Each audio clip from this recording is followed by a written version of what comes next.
gospel account. But today, in this moment, he was invited as an honored guest to a high-ranking Pharisee's home.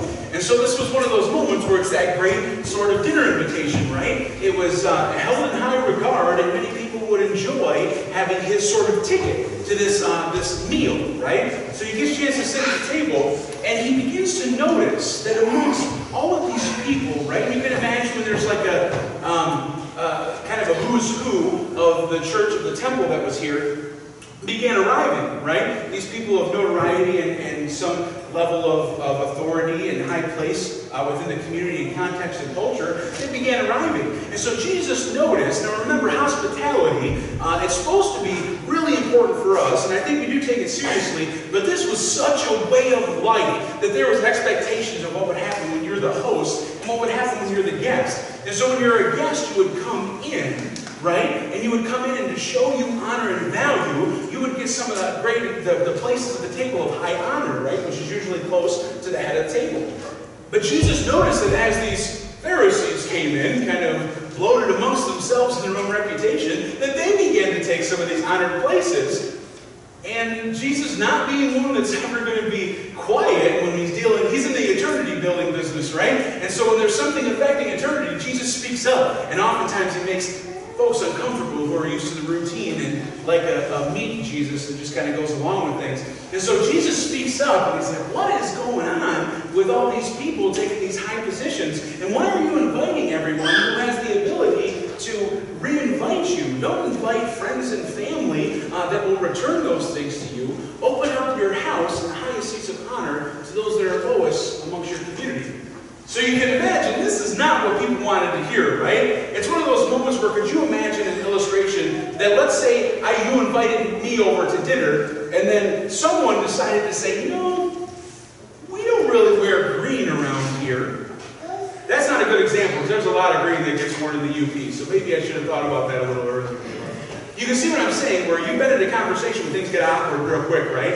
And some of us stay quiet. Some of us like to say something that would kind of break that anxiety or break that tension. And so we have a great example of a peacemaker here at the table. Jesus kind of made things awkward, said something, and now who's going to be the first to respond? And so we see this great opportunity that when Jesus kind of leaves it out there, someone says at the table, and we'll pick up our scripture here, with him he heard this, and he said to Jesus and sort of break that tension, blessed is the man who will eat at the feast in the kingdom of God. There, he said it, right? Everything's going to be okay. Pass the potatoes. Jesus replied, a certain man was preparing for a great banquet, he said. He told this parable and invited many guests. Verse 17. And at the time of the banquet, he sent his servant out to tell those who had been invited, come, everything is now ready. But they all alike began to make excuses. The first said, I have just bought a field, and I have to go and see it. Please excuse me.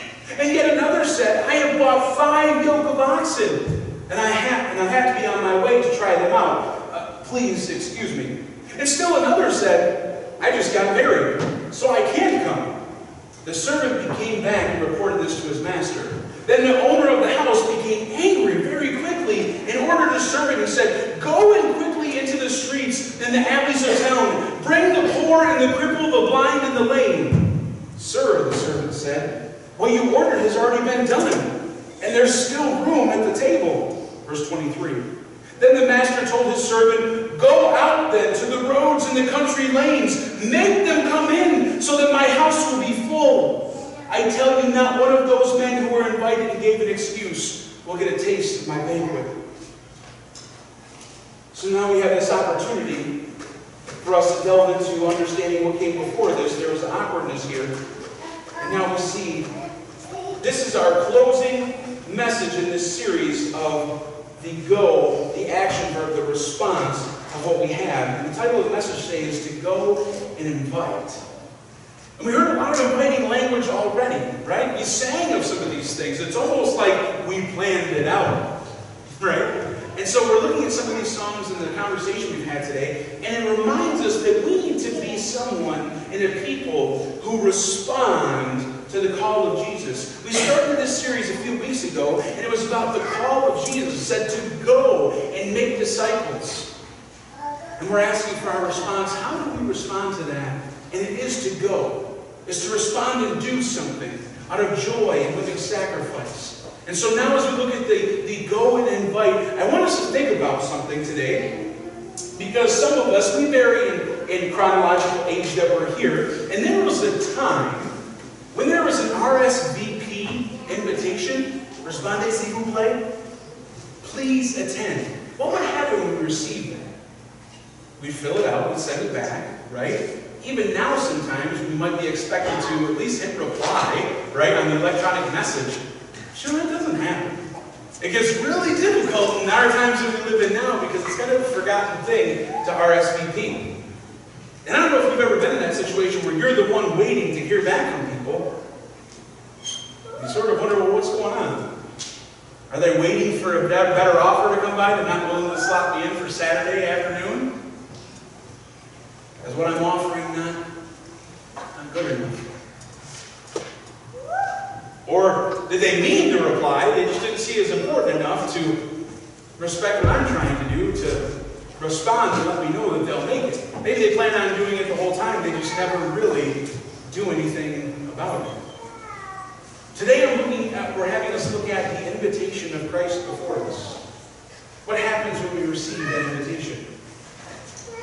Think about the gift of an invitation. I want us to put that on pause, but think about what that means to receive a very personal, expensive invitation to a great banquet. We'll put this over here. Now, a lot of us, our parents, aunts and uncles, grandparents, a lot of us have received some sort of gift. At least I hope so. You've received a gift that you kind of opened up. You had a question. Before you could thank somebody for what it was, or comment on how beautiful it was, there was a question. What am I looking at? What is this? I want to love it. I really do. If you're looking at those precious faces, this, I can tell you worked hard on this. What is it? Right? So it's in these moments that we understand that we can put value on gifts, but when someone gives us the gift, the value is there. Whether we see it or not, they give it to us because it's something valuable and precious from their hearts to ours, right? Even if we don't understand what it is. So we understand when we receive a gift, there is a value there that comes from the person that gave it to us out of love. But what if we never open it? And what if we take this gift that someone else has placed value on to give to us, that has been given for us, either made or purchased for us, with us in mind, with our hearts, with our gratitude in mind, and we take this gift, and we put it in our socket, we never open it.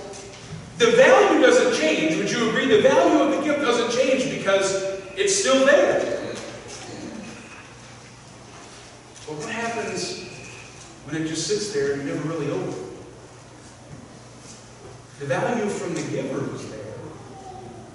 But doesn't it seem kind of foolish that they would go to all this trouble and thought for us and we would just put this gift away and never really experience it, or never really know how it would impact our lives? I hope that's not what we do with the gift of salvation that we receive from Christ. I don't know exactly when we're walking in our journey, even if we've been here for 50, 60, 70 years, a life of faith, we're still trying to fully understand it, to get it. But what if we know what's in the package, but we never really open it?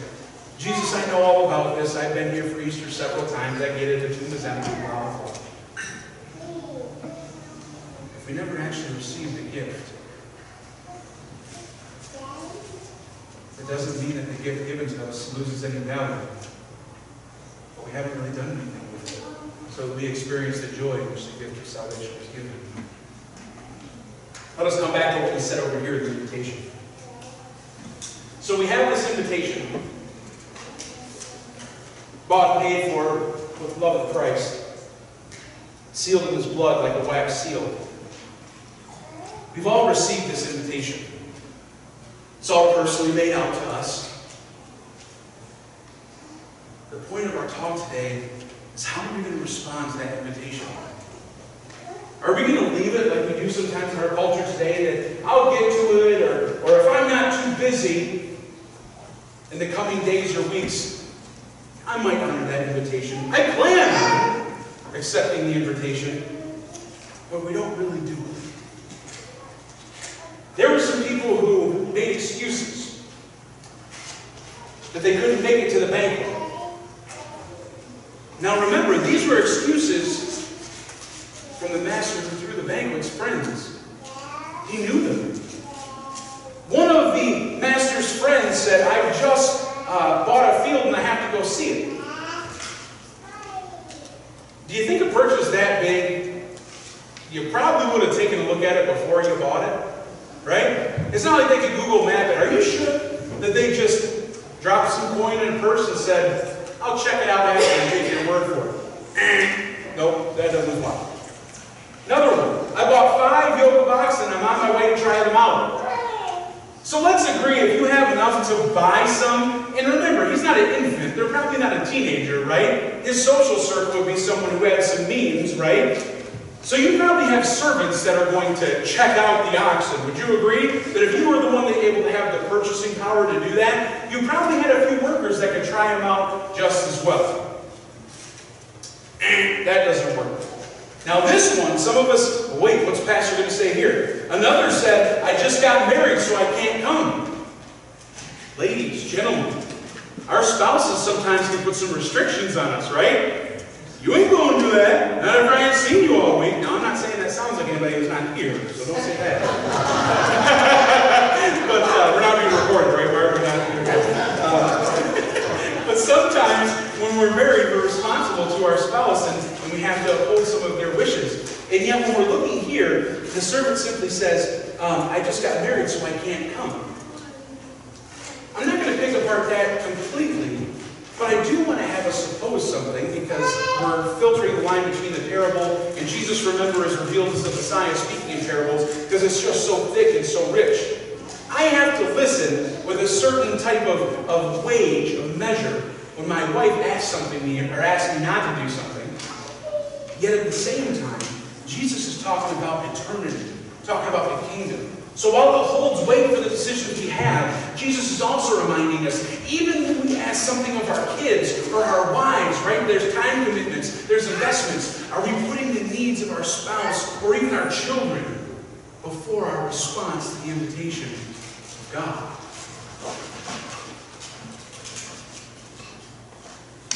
Does what our spouse and our kids wants and need, wrong prioritize, allow us not to respond to the invitation of God? Jesus seeks to make clear our response. We know the pastor is going to say, we need to invite our friends and family to church, right? We do have a lot of room. We're good people. We're good folks, right? But it's the idea that there are a lot of people that don't know Jesus. And as Mr. Gary shared before us, it's not so much that we do want to have something very solid here. We want to have a great community. We want to have a great worship. We want to have a great mission outreach. We want to have a great way to disciple each other. But we don't just want to be, that was a great worship today. We want to be so excited. We want to be so indebted that we want to share with the world with exuberance, with excitement. Come and see. Come to the table. There's spots open for you because Jesus has sent you an invitation. It might be in your spam. It might be further in your inbox and showing up. You just passed it over. It might be sitting with all the bills that we really don't want to look at in junk mail. But the invitation was sent to us. It's got your name on it. We want not only ourselves to respond, but we want those that we love to respond. Because there's a hope that can't be extinguished.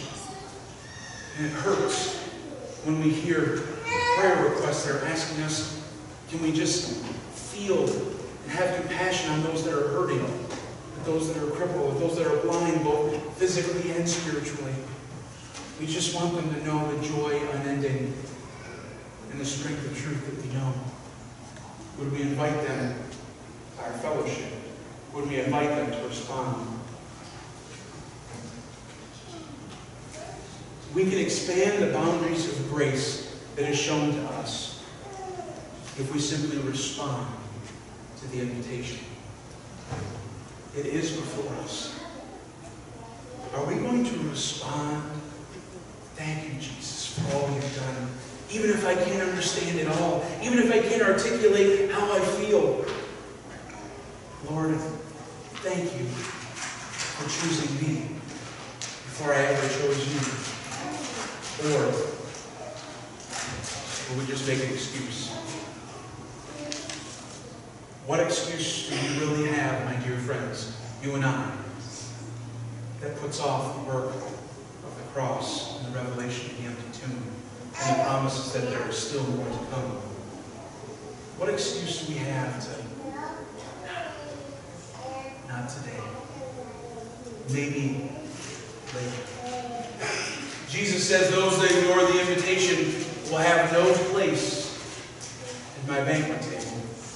Because as we are reminded in other gospel accounts, Jesus will say, when you saw me, you didn't serve me. And those that know of Jesus, that know of him, will say, when did we see you? We were on the lookout, and we didn't see anything. As a matter of fact, we pushed some people away and opportunities to make sure that you had a spot here in case we saw you. And Jesus said, what you've done for the least of these, you've done for me. Have you ever heard the phrase together, my dear friends, that if God can do this in me, he can do it for you, right? I had a couple of friends come over and help with a construction project at the parsonage, and I got like 11 left hands because they're bumping into each other. I don't know what to do. Tools, just a big mess. I don't know if I have the wrench you're looking for. Non-sarcastically, could you please look at the bottom and see if there's a piece of metal that you're looking for? I don't know what it is. But the idea is, they said, here, if you can do it, if I can do it, you can do it. I don't think so. I don't think it's within me to do this kind of thing. But we say those things because we understand if we overcame, whether it's overcame our doubt or overcame our lack of knowledge or just our humbleness, and I'm not really good at much of anything. But my friend said that, yes, you do have value. I had to start somewhere too. And I'll help you take this step. So maybe it'll be just a little bit better. You know how to do it next time. If we can say that about anything in our lives, that becomes our story, our testimony, our response to the invitation. If Jesus is willing to clean this guy, then I know what was overcome. And what hope he brings to this guy, then I know what he can do for you. And that is called our testimony. How we invite others to respond to the table. Would you feel comfortable responding, challenged, overcome, to respond to the invitation? Not only for ourselves, but to invite those in our lives that we love and care about.